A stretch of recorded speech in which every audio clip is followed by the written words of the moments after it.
are Lidya Loly and Tiara Candra. We made a scrapbook that talked about Virginia Woolf. Let's take a look. Virginia Woolf was a writer concerned above all with capturing in words excitement, pain, beauty, and horror of what she termed the modern age. Born in 1882, she was conscious of herself as distinctively modernist writer, at odds with the wrath of the state and complacent assumption of 19th century English literature. She realized that a new era marked by extraordinary development in urbanism, technology, warfare, consumerism, and family life would need to be captured by a different sort of writer. Woolf was born in London. Her father was a famous author and mountaineering, and her mother a well-known model. Woolf and her sister weren't even allowed to go to Cambridge like their brothers, but had to steal an education from their father's study. After her mother died, when she was only 13, Woolf entered the first of a series of mental breakdowns that would plague her for the rest of her life, partly caused by sexual abuse she suffered at the hands of her half-brother, George Duckworth. Despite her illness, she became a journalist and then novelist, and the central figure in the Bloomsbury group, which include John Maynard Keynes, E.M. Forster, and Lyndon Strachey. She married one of the members, the writer and the journalist, Leonard Woolf. She and Leonard bought a small hand-printing press, named it the Hogarth Press, and published books from their dining room. They printed Woolf, radical novels, and political essays when no one else would, and they produced the first English edition of Freud's works. In just 4 short years between World Wars I and II, Woolf wrote 4 of her famous works: Mrs. Dalloway, To the Lighthouse, Orlando, and the Essay, A Room of One's Own. In 1941, feeling the onset of another bout of mental illness, Woolf drowned herself in River Ouse. Her work has many vital things to teach us. Woolf was one of the greater observers of English literature. Perhaps the finest short piece of the prose she ever wrote was the essay, The Death of the Moth. Published in 1942, it contains her observation as she sits in her study watching a humble moth trapped by a pane of glass.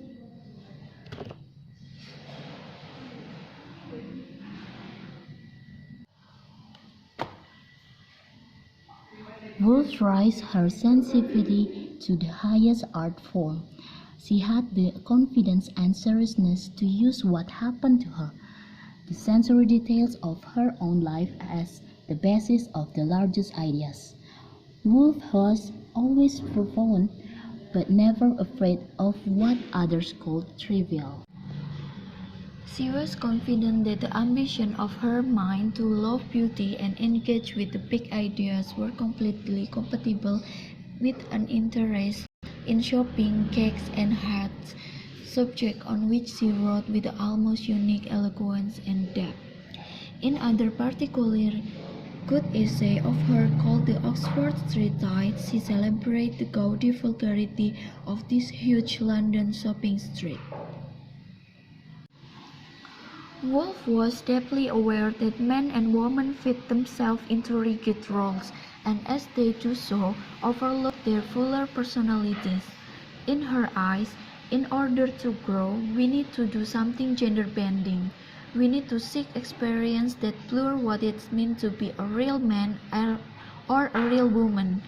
Woolf had a few lesbian affairs in life, and she wrote a magnificently bold queer text, Orlando, at the portrait of her lover Vita, described as noble who become a woman. She wrote, "It is fatal to be a man or woman pure and simple." Woolf wished desperately to raise that status of woman in her society. They recognized that the problem was largely down to money. Women didn't have freedom, especially freedom of the spirit, because they didn't control their whole income. Women have always been poor, she cried, not for 200 years merely, but from the beginning of time. Women have had less intellectual freedom than the sons of Athenian slaves. Women have not had a dog's charge of writing poetry. Her great feminist rallying cry, a room of once of culminated in specific political demand. In order to stand on game intellectual footing as men, women not only needed dignity but also equal rights to education and income of £200 a year and rooms of one's own. She's expecting us to turn down the outside volume, to try on her perspective, and to spend energy with the subtle sentence, and in turn, she offers us the opportunity to notice the tremor we normally miss, and to better appreciate more our own headaches and our fascinating fluid sexuality. Woolf was probably the best writer in English language for describing our mind without the jargon of clinical psychology. The generation before her, the Victorians, wrote novels focused on her external detail: citizen, marriage, wealth. We put popular Virginia Woolf books. First one is Mrs. Dalloway, published on 14 May 1925. It's a novel by Virginia Woolf that details a day in the life of Clarissa Dalloway, a fictional high society woman in post-First World War England. And second one is A Room of One's Own, first published in September 1929, is a extended essay by Virginia Woolf. The third one is To the Lighthouse, is a 1927 novel by Virginia Woolf. Orlando, a Biography, is a novel by Virginia Woolf, first published on 11 October 1928. Fourth, The Faith, is a 1931 novel by Virginia Woolf.